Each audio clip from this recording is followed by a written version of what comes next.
It's a pleasure having you tuned in Church of Uganda Family TV, and we thank you so much for choosing Health Pot this particular evening. Health Pot is a program brought to you by Mukalazi University School of Public Health together with Church of Uganda Family TV, and this program is centered around early childhood development, maternal and child health, but also other public health concerns. Now, among the public health concerns or other public health issues that we are supposed to talk about here are a series of topics that we've shared for quite some time, from disciplining, from bonding, to gender, and we've really had a wonderful time with a team from Change Development Initiative that is located in Luweero. So today we are back with our last module. I know some of you don't want to hear that this is our last module according to the series that we had packed for you this particular season. And today we are looking at one of those most sensitive topics, because if this one is missing, or if it is not put right, then trust me, the whole family will have issues. And here at Church of Uganda Family TV, families are at the center of our hearts. That is why it is very important that we bring you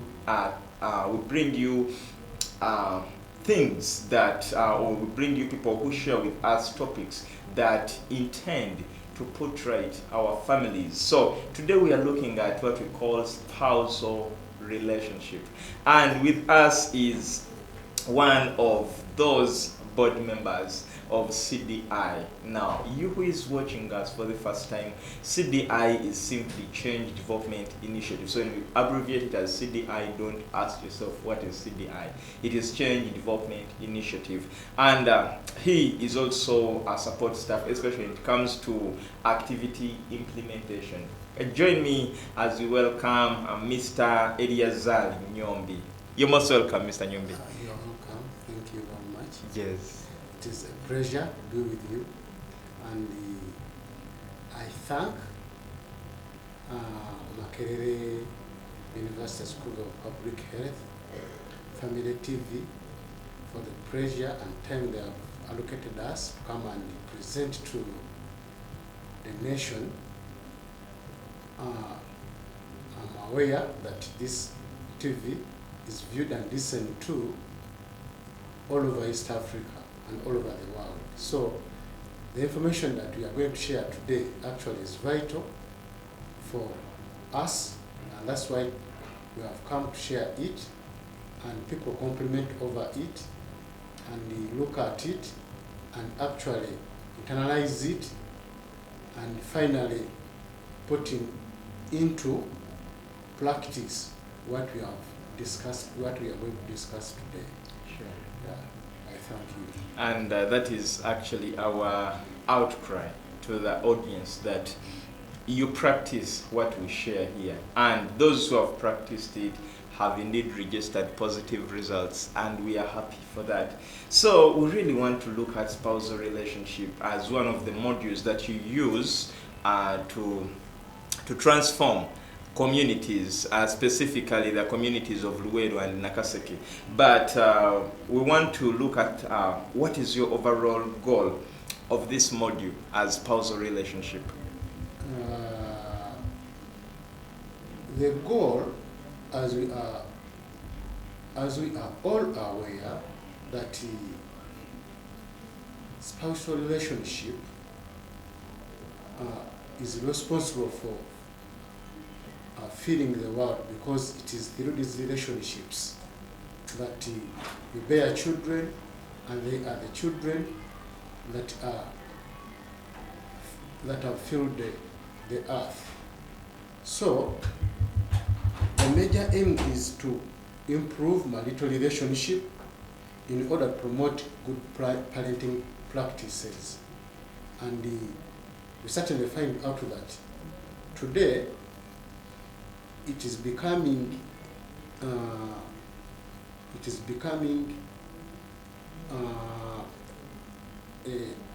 paradox that children are not brought up well. And some people think, or some parents think, that it is a responsibility of either the mother. The mother thinks that it is a responsibility of the father. And if at all both of us don't come together such that we can bring up the children well, we certainly find out that they end up being abandoned. They grow up not well brought up.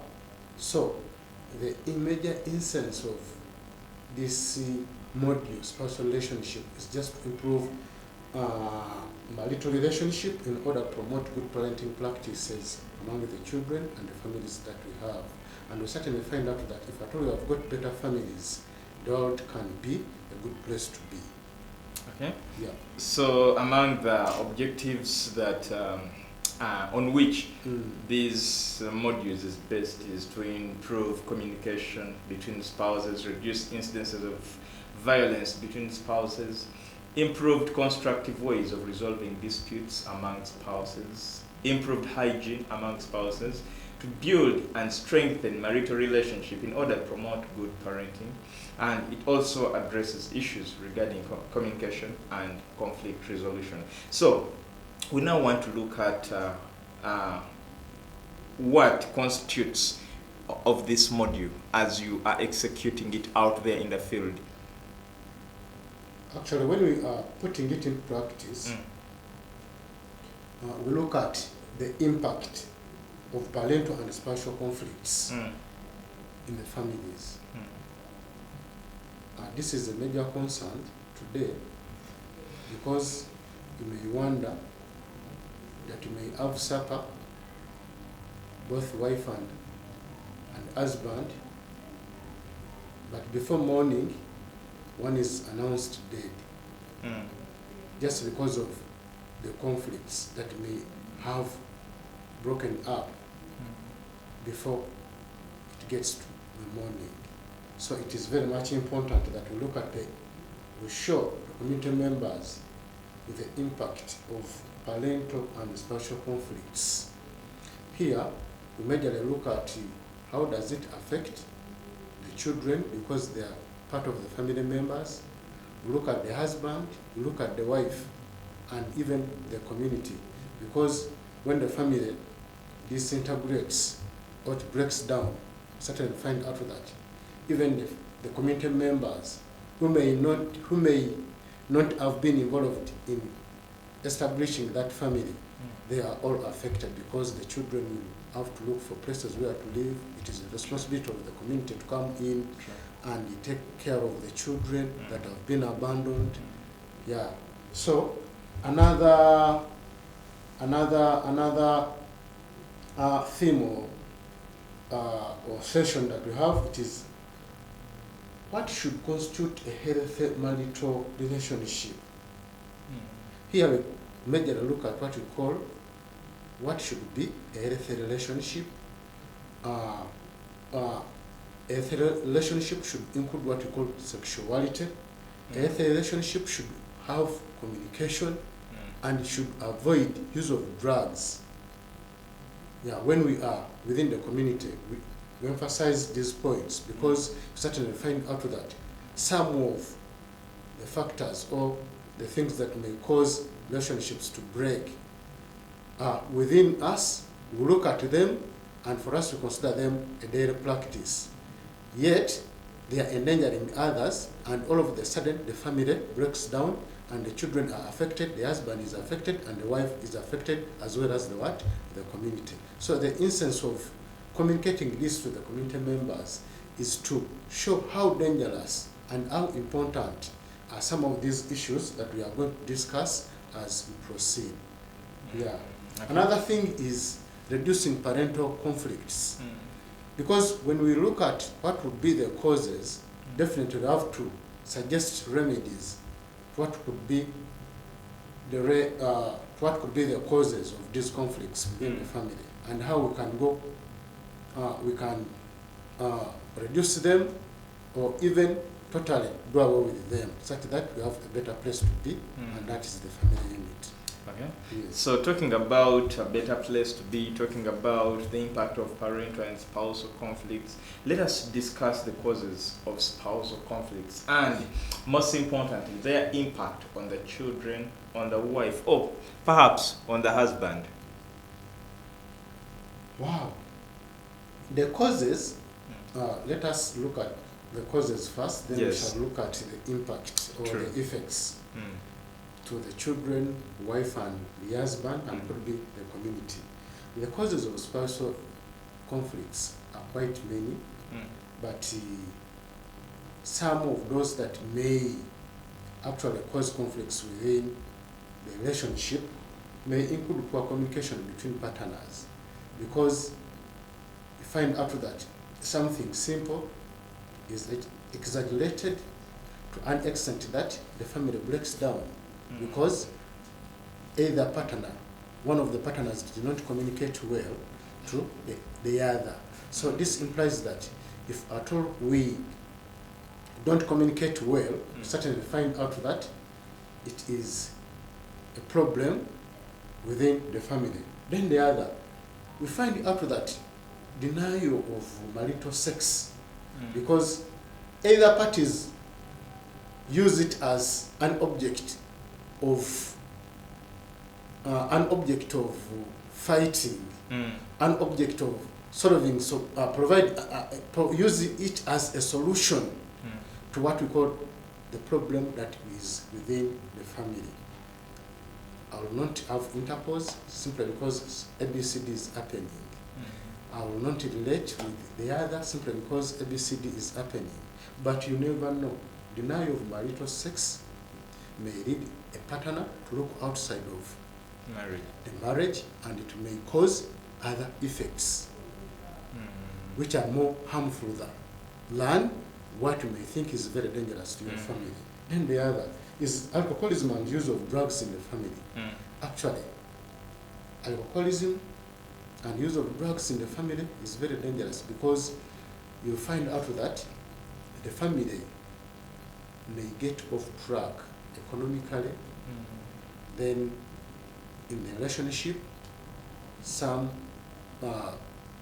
don't perform tasks as they are expected, because as you have already talked of the marital relationship, communication, we certainly find out that one cannot be in position to communicate well because he's always drunk, cannot go to work, and the family loses economic power because without working one cannot eat. So either of the parties within the family, if at all, continues to drink or use drugs, the bonding also somehow deteriorates between the relationship between you and the children. Definitely, because you come back very late when the children. And sometimes when you're charged, yes, furious, so people just disappear when and they actually, hear you come. The after effects of you drinking are very dangerous if it comes to the family, as we shall find out in our ongoing discussion. There is uncoordinated way of children parenting practices, because when you look at the uncoordinated way of ways of child parenting, you certainly find out that the mother thinks that this would have been the best way to handle the situation. Then the father thinks the opposite.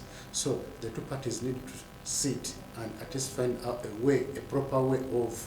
But if at all a mother has the other and the father has a different view, the divergence in the way or the approach of disciplining, one is in discipline within the family, actually may cause wrangles within the family, and later the family breaks. Then the other is personal hygiene of either partners. Personal hygiene actually from deathful stage right to the old age in either parties. When you look at it, it actually causes it worsens the relationship if at all the partners are not properly healthy and smart or clean. Right, this creates right from beginning from the body to the house, sitting room, kitchen, bedroom. You certainly find out that if at all those places are not properly in proper hygiene, you certainly find out that the relationship may go worse or bitter. Then failure of the couples plan together for the development of the family. You certainly find out that most men, as the head of the family, and having paid dowry, for them they think that they think that they have the overall responsibility of planning for the family because they are the heads of the family. But here we look at it that once at all you people who are within the family as elders, you need to come together such that you meet and discuss how your family is going to prosper, because all economic activities need to be planned before they are implemented. One thinks of A, the other one thinks that this would be C, but we have begun at B. So the divergence within the thoughts or the ideas that one would think that this one will come first and this one would come late. So that difference may create problems within the what? Within the family, and the relationship may become. So does it mean that sometimes you have to compromise the superiority complex? You certainly find out that being superior, you just need to come at the same level, because each member of the family, even the children, have a role to play in the development of the household. True. Because you may think of buying a car, yet the children are saying that, you know what, this is a small place that we are living in. We need to have a spacious place. We can relocate from this place and we continue playing our football. Are you getting that? Yes. For them, they have got a different view. It is you as heads of the family to sit and convince all the family members that this one is our first priority, this one is the second, this one is the third. Okay. Are you getting that? Yeah. And that way we expect that the family can do what? Prosper well. Wow. We are discussing spousal relationship, and before the break we're actually considering some of the causes of conflicts. Now, when these conflicts come, they don't leave things the same.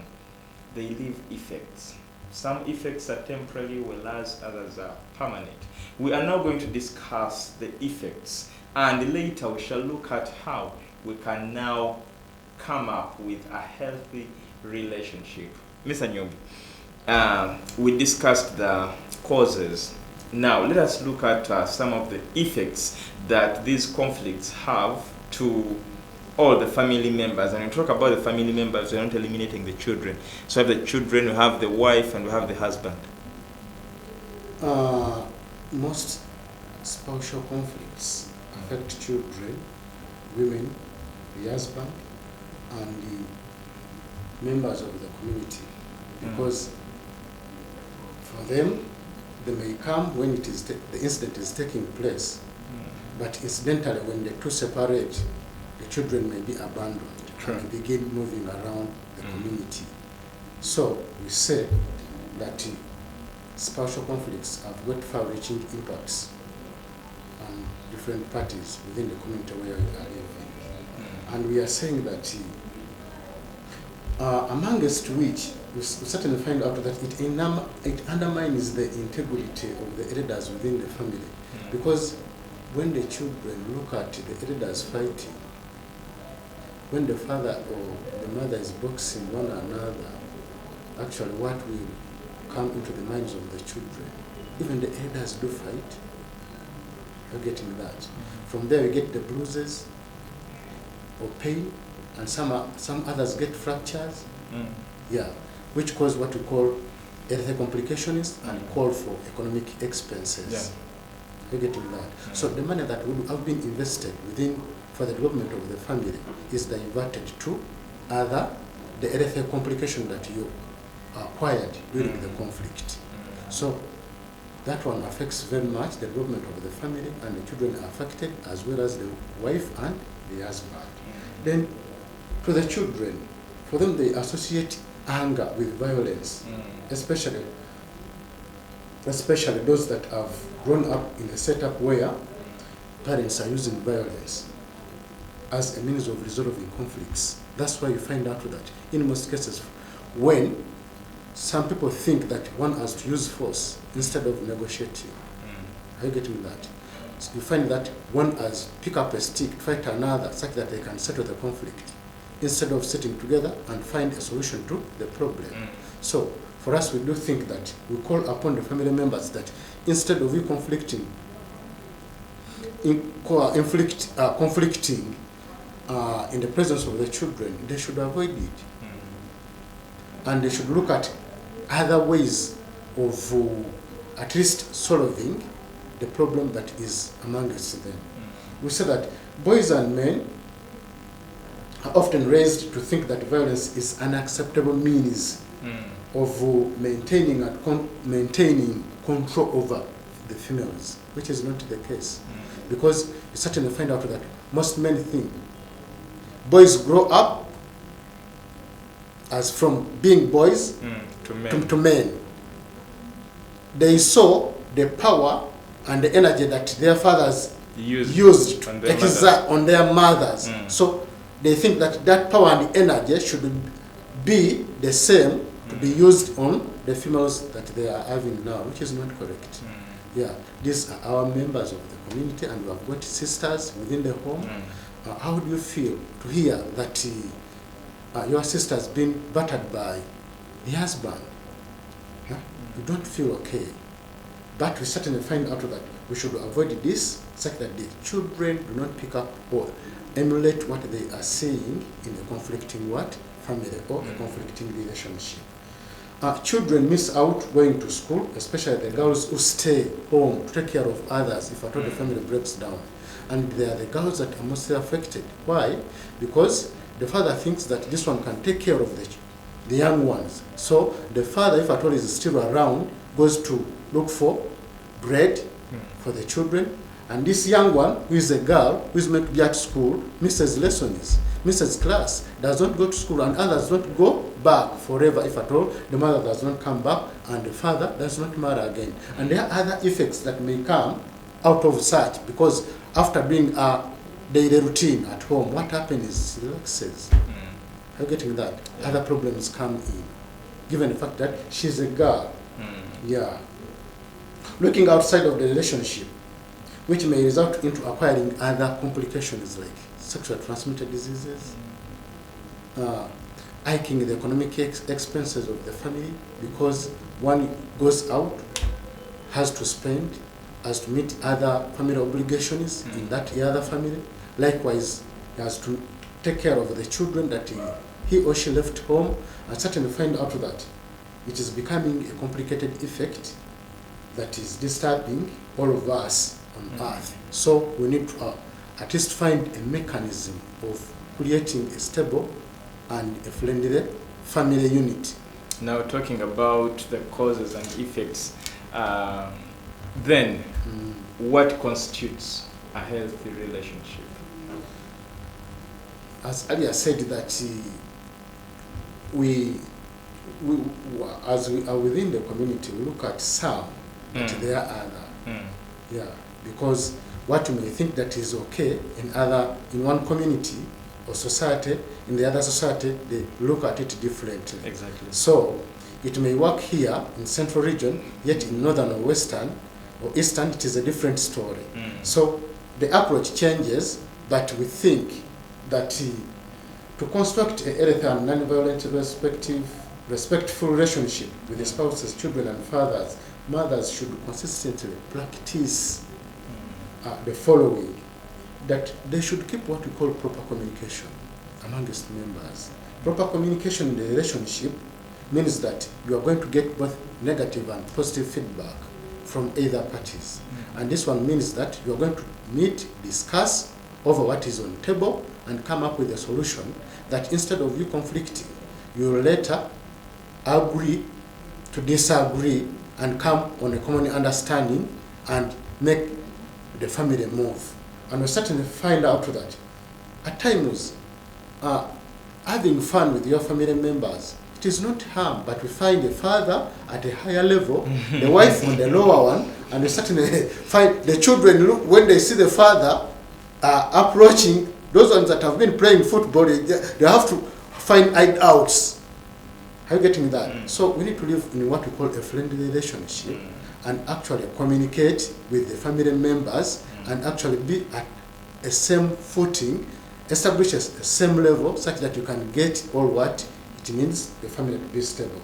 Then sex in marriage is honorable and a noble thing, because we find out that it is through sex that procreation is attained, strengthening love between the two members, and it is so essential that the two members are faithful, because once one is not faithful, family wrangles will come in and later create what we call the effects that may cause the family to what? Disintegrate.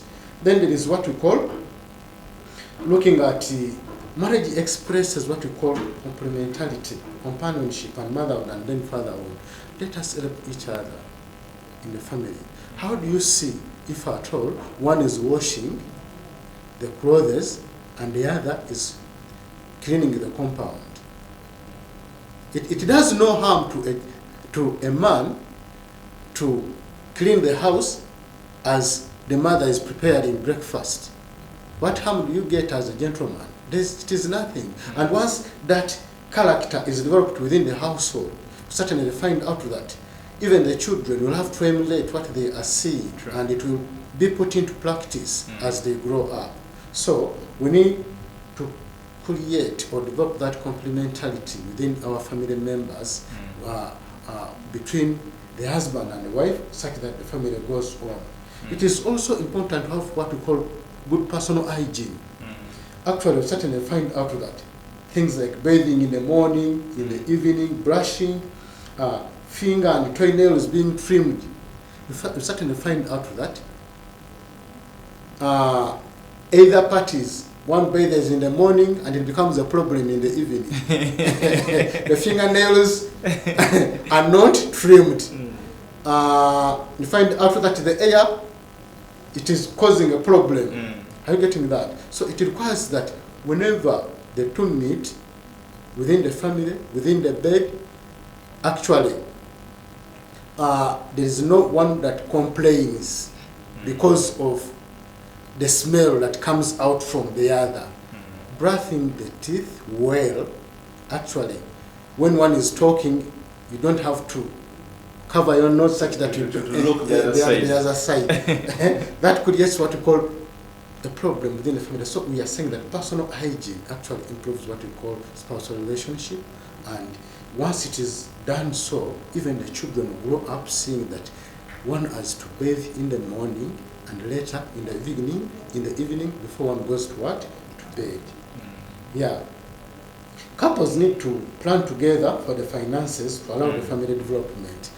As earlier said, that there is a situation where one demands for, say, tea leaves of 200, and the husband has to turn around, pull out the wallet, get the 200 and gives the what? The wife. So the husband doesn't want him to be seen getting the money from the what? The wallet, because they have to look at how much he is possessing. So we need to declare the resources that we have, such that we pick up, we create what we call harmony as regards finances within our relationship. So it requires that as we are planning for what is required within the family, economically, we sit together as the family members, draw up a plan for the month or for a week, and if at all a week expires, fulfill that and then plan for another week until the month does what? Ends. But we certainly find out that either parties nowadays, they don't declare what to do. Well, Mr. Nyombi, time is running out, but in less than 2 minutes, can you kindly share with us what the constructive ways of sharing information actually about situations? I would say that the major one is openness and transparency. Okay. Certainly find out that whatever you are doing, you need to be open to your partner. And once until you are open, definitely all issues will be solved. Once you are transparent, actually, each and everything will be settled. Then parents need to build what we call a relationship with the children based on respect, as well as the leaders of the family should respect all the family members they lead. Because you being a leader does not mean that you need to do all whatever you feel like, you think, without discussing with the family members. It is always good to relate and create what you call opportunities and give feedback to the family members or the parties within the family. I'm certain that the relationship may be proper or could be proper, such that we are all aware. Thank you. Wow, thank you so much, Mr. Nyombi. Now, just in around 30 seconds, what are your parting shots? What are your closing remarks as we wind up this show? Actually, once again, thank Makerere University School of Public Health for the support extended to CBI, such that we are here to share with East Africa and the world this information. Actually, whoever is in need of us, you may meet us at our website, changegovermentinitiative.org. Then I also thank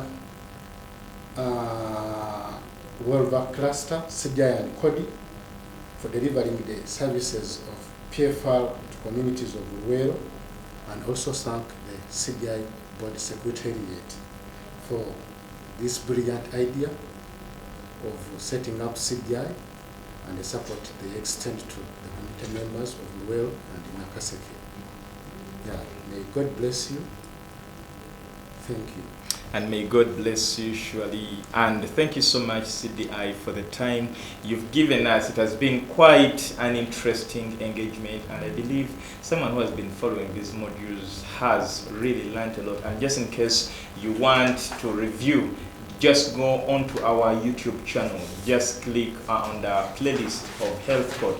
You'll find all of them aligned there. Now, we condole together with the people of North Mbale Diocese, and together with all Christians, for the passing on of Bishop Emeritus Right Reverend Gimadu. But also we condole with the Bible Society of Uganda for having lost our General, our Secretary General.